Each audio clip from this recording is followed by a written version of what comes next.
Let's get into Cartoonist Corner now with Johannes from The Australian and Warren Brown from the Daily Telegraph. Good to talk to you both. Now, I got to go to you first, Warren, because you're a motor car man. Johannes is more your fiberglass surfboards.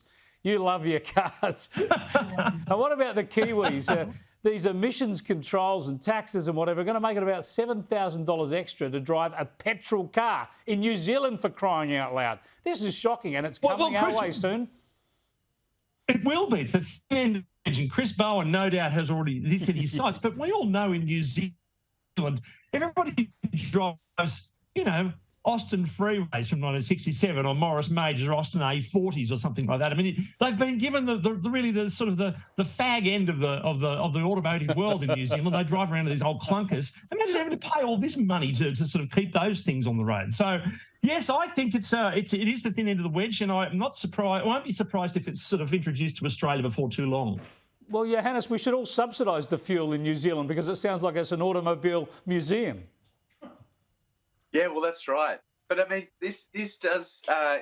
We're slowly getting to understand how they actually plan to make electric cars affordable, and it's just by making petrol cars more expensive artificially. So that an electric car is cheaper in relation to what you now have to pay to be allowed to drive your petrol car.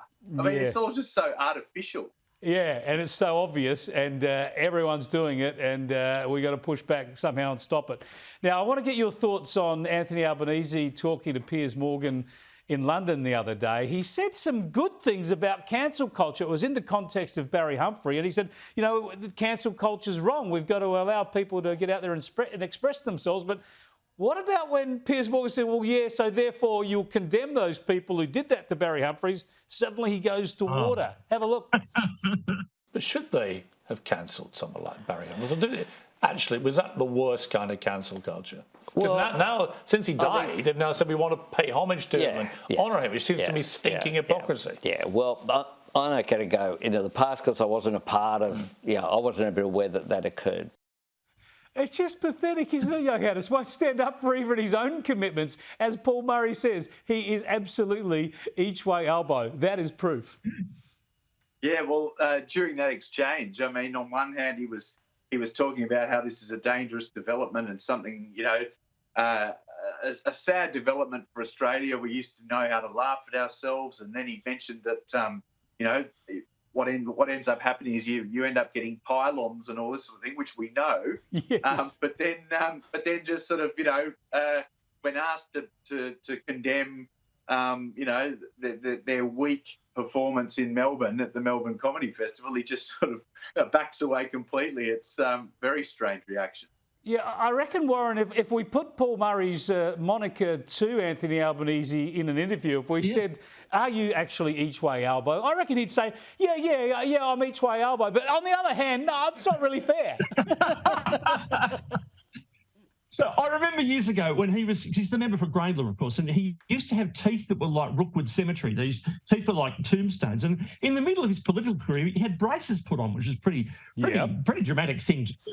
And so he was then proposing a metro rail line through Marrickville. So I drew his teeth like railway stations. So the braces were like tracks, and I would stop at Dullet Hill. Anyway, the fallout from that was a mutual friend of between Albo and myself got this phone call. You know this Warren Brown, don't you? Yeah, well, if I see him, I'll break his fingers.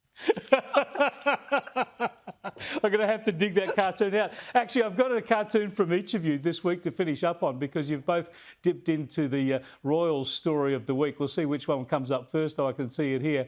And this is Johannes's cartoon. He's got... and have you seen the true cross of the king? And Albo's got his picture of Kyle Sandiland's wedding. He says, no, but I've met the true king of the cross. A beautiful marriage of the two big stories of that weekend.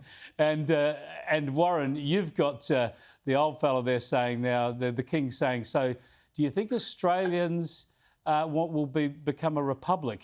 And Albo says, my oath, with the beautiful kick there. That's Anthony Albanese's pledging his oath to the coronation. Beautiful work stuff. It's going to be a lot of fun for you guys watching this stuff over the next couple of days. Will you be drawing on it next week?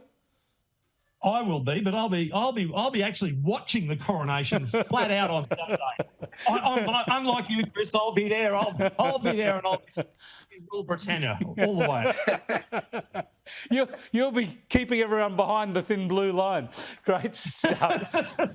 What about you, Johannes? Are you going to have a sneak peek, or does it depend what's happening in the surf? No, mate, I wouldn't miss it for the world. It's they're an anachronism, deeply unfashionable. Fitzy won't be watching, Craig Foster won't be watching, so I definitely will be watching. Yeah, well, guess what? I'll be watching with my wife and having an ale or two, no doubt as well. Thanks for joining us, guys. Really appreciate it.